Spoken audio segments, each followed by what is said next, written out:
പമ്പയിലെ ആഗോള അയ്യപ്പ സംഗമം ശബരിമലയിലേക്ക് എത്തുന്ന തീർത്ഥാടകരെ ബുദ്ധിമുട്ടിക്കും. സംഗമത്തിനെത്തുന്ന VIP-കളുടെ സുരക്ഷാ ക്രമീകരണങ്ങൾ സാധാരണ ഭക്തർക്കും വിനയാവുകയാണ്. തീർത്ഥാടകരുടെ യാത്രാ സംവിധാനങ്ങളും പ്രതിസന്ധിയിലാകും.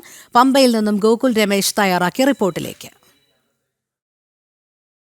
ആഗോള അയ്യപ്പ സംഗമം നടക്കുന്ന 20-ാം തീയതി അന്ന് സാധാരണക്കാരായിട്ടുള്ള തീർത്ഥാടകർക്ക് ഒരു തരത്തിലുള്ള നിയന്ത്രണമോ അവർക്ക് ഒരു തരത്തിലുള്ള ബുദ്ധിമുട്ടോ ഉണ്ടാക്കരുത് എന്നുള്ള കർശന നിർദ്ദേശമാണ് ദേവസ്വം ബോർഡിനും സർക്കാരിനും ഹൈക്കോടതി നൽകിയിരുന്നത്. പക്ഷേ അന്നത്തേക്ക് 50,000 പേർക്ക് പ്രതിദിനം ദർശനം അനുവദിച്ചിരുന്ന ആ ദിവസം 10,000 പേർക്ക് മാത്രമായിട്ട് ദർശനം വെട്ടിച്ചുരുക്കി ദേവസ്വം ബോർഡ് നടപടി സ്വീകരിച്ചിട്ടുണ്ടായിരുന്നു. അന്ന് മാത്രമല്ല, 20-ന് മാത്രമല്ല, 19-ാം തീയതിയും സമാന നടപടി തന്നെയാണ്. അതായത് 10,000 തീർത്ഥാടകർക്ക് മാത്രമാണ് ദേവസ്വം ബോർഡ് പ്രവേശനം അനുവദിച്ചിരിക്കുന്നത്. അതായത് തീർത്ഥാടകരുടെ ദർശനത്തിനുള്ള അനുമതിയെ വിലക്കുന്ന ഒരു നടപടിയാണ് അവരുടെ ഭാഗത്തു നിന്നുണ്ടായത്.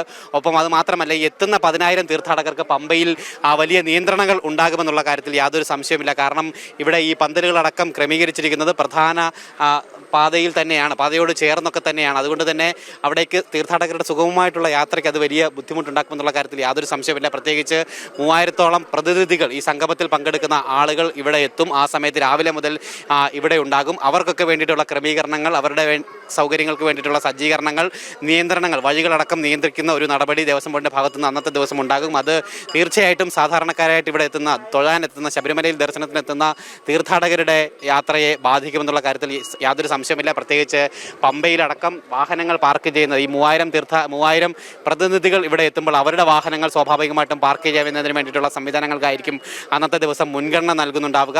പമ്പയിലും നിലയ്ക്കലും അടക്കം അത് മറ്റു വാഹനങ്ങൾ, സാധാരണക്കാരുടെ വാഹനങ്ങൾക്കടക്കം അവിടെ നിയന്ത്രണങ്ങൾ വരുത്തുമെന്നുള്ള കാര്യത്തിലും യാതൊരു സംശയമില്ല. എന്തായാലും സാധാരണ ഭക്തർക്ക് വലിയ പ്രതിസന്ധിയും ബുദ്ധിമുട്ടും ഈ 2 ദിവസങ്ങളിൽ ഉണ്ടാകും എന്നുള്ള കാര്യത്തിൽ യാതൊരു സംശയമില്ല. അതായത് ഈ 19, 20 ദിവസങ്ങളിൽ വലിയ ബുദ്ധിമുട്ട് തന്നെയായിരിക്കും സാധാരണക്കാർക്ക് ഉണ്ടാകുക. അത് മാത്രമല്ല, ഈ പ്രതിനിധികളായിട്ട് എത്തുന്ന തീർത്ഥാടകർ, അവർക്ക് എത്തുന്ന ഈ പരിപാടിയിൽ പങ്കെടുക്കാൻ എത്തുന്ന ആളുകൾ, അവർക്ക് പ്രത്യേക ദർശന സൗകര്യം കൂടി ഒരുക്കുമെന്നാണ് ദേവസ്വം ബോർഡ് മന്ത്രി അടക്കം അറിയിച്ചിട്ടുള്ളത്. അതായത് അവർക്ക് സ്പെഷ്യൽ ക്യൂ അടക്കം ഏർപ്പെടുത്തിക്കൊണ്ട് അവരുടെ ദർശനം ഉറപ്പാക്കുമെന്നും അറിയിച്ചിട്ടുണ്ട്. അത് സാധാരണ അന്നത്തേക്ക് എത്തുന്ന 10,000 തീർത്ഥാടകരുടെ ദർശനത്തെ ബാധിച്ചേക്കാനും സാധ്യതയുണ്ട്. അവർക്ക് ചെറിയ രീതിയിൽ നിയന്ത്രണം ഏർപ്പെടുത്തി ഈ സമ്മേളന പ്രതിനിധികൾക്ക്, സംഗമ പ്രതിനിധികൾക്ക് കൂടുതൽ അവസരം നൽകി അല്ലെങ്കിൽ സൗകര്യം ഒരുക്കി കൊടുത്തുകൊണ്ട് ദർശനം ഒരുക്കുമെന്നുള്ള കാര്യമാണ് ദേവസ്വം ബോർഡ് അറിയിച്ചിരിക്കുന്നത്. എന്തായാലും തീർത്തും ഈ തീർത്ഥാടകരുടെ അവകാശത്തെ ലംഘിക്കുന്ന നടപടികൾ, അതോടൊപ്പം തന്നെ അത്തരം പ്രവർത്തനങ്ങൾ തന്നെയാണ് ഈ ആഗോള അയ്യപ്പ സംഘവുമായി ബന്ധപ്പെട്ട് തിരുവിതാംകൂർ ദേവസ്വം ബോർഡും